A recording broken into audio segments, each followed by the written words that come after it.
Ladies and gentlemen, once again, we're boarding passengers seated in zones E and F at this time. Your zone number. Hi, everyone, and welcome to another edition of Crew Travel right here on Yachting International Radio. My name is Rhea. I am your host, and I'm very pleased to welcome back my co-host, Lee Harris of ATPI Travel. How are you, Lee? Yeah, very good. Yeah, it's a bit grey and murky outside, but it's good. I'm ready for another episode. We're heading into pumpkin spice season, so what do you expect? Indeed. Yeah. Sounds quite good. I wouldn't mind a little pumpkin spice latte about now.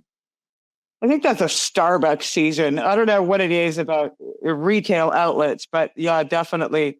I think that started with Starbucks. Anyway, yeah. Moving on to travel. Of course, it wouldn't be the same without some strike action. What's going on with EasyJet? Yeah, so thousands of passengers across Europe are expected to experience disruptions to flights in late October. That's as Italian pilots are planning a 4-hour walkout. Pilots from the budget airline EasyJet are set to go on strike on the 27th of October for 4 hours between 1 p.m. and 5 p.m. And while the window is a short one, aviation experts say that this could have a knock-on effect on the rest of the flight timetable that weekend. The strike, organised by the Italian transport union UIL Trasport, who are representing the pilots, will affect flights coming in and out of 3 Italian cities, those being the main ones of Milan, Naples and Venice. EasyJet obviously is the UK's biggest airline, especially in terms of passenger volume. So thousands of passengers across Europe will directly be impacted by these pilot strikes on the 27th of October.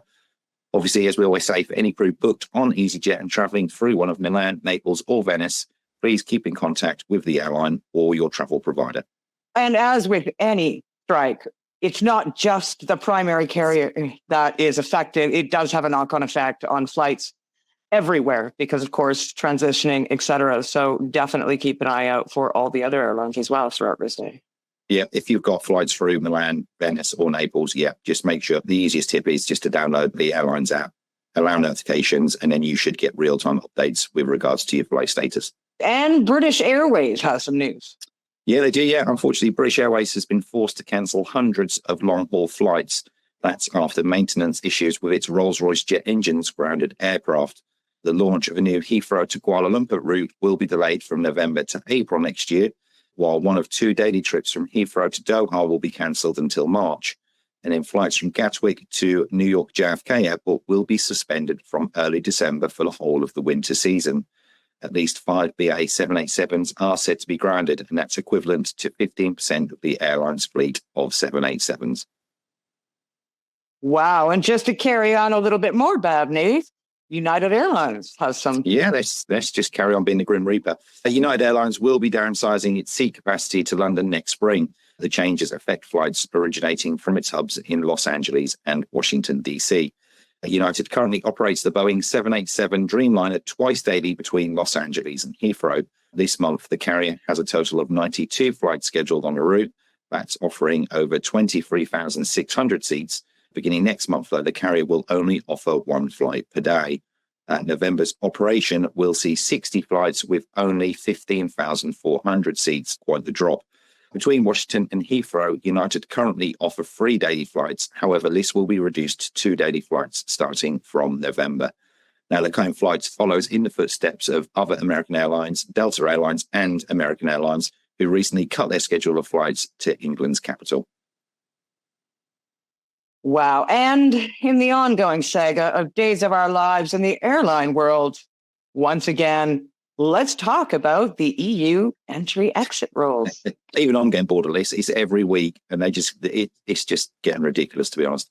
But anyway, what seems to be a weekly update here on Crew Travel Updates, the European Union has again delayed the introduction of biometric border checks for non-EU citizens.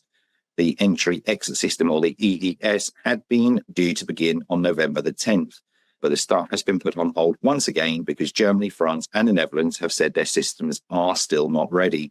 Now, the system was originally meant to be introduced in 2022, but has faced several delays. However, unlike previous delays, this time the European Union is yet to have given an updated time as to when the system will now come into effect.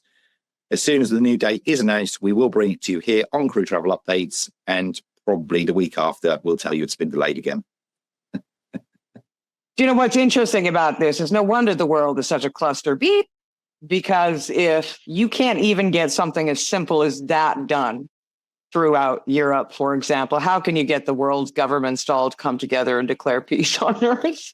Exactly right. I understand delays happen, but when you're 2 years down and I don't know, it's probably been delayed 10, 15 times now. It's just getting a little bit crazy. But I guess they've realised that it is getting a bit silly. That's why they've probably not put a date on it this time. Yeah. Anyway, don't get me started on governments. I won't stop. Lee, I'm going to say thank you. And if anybody out there has any crew questions, please feel free to drop him a line. We'll provide all of Lee's information below this interview when it airs. I want to say thank you again for your update. And we have to mention that the Crew Travel episode is going to be coming to you every Tuesday now, as opposed to Wednesday. Indeed. Yeah, every Monday, Tuesday. sorry. Yeah, every Tuesday instead of Monday. Then we capture the start of the week's news as well for that following week. That, Nate, I was just too scary on a Monday morning for you. You have to try and ease yourself into the week a little bit, don't you? Rhea at 9:30 on a Monday morning. Is that easing in? Thanks. I'm sorry, I don't mean it. I love you, really. Yeah, I'm sure you do. You realize that I'm a woman and revenge is a dish served best cold. Indeed. It'll come. When you least expect it, too. That's going to be the fun bit. And don't forget, tomorrow, we're going to have a special on air turbulence, how it's affecting airlines, what to look out for, how to be prepared, and how to make sure that you and your loved ones are safe when traveling, especially transatlantic flights, which is going to be a really important one. Yeah, it is. Yeah, especially with flips coming up in the next couple of weeks. Yeah, it's important information for everybody. Wonderful. You've been watching another edition of Crew Travel right here on Yachting International Radio. My name is Rhea. I have been your host, and on behalf of myself and my co-host, Lee Harris, we thank you for tuning in, and we'll see you again next week.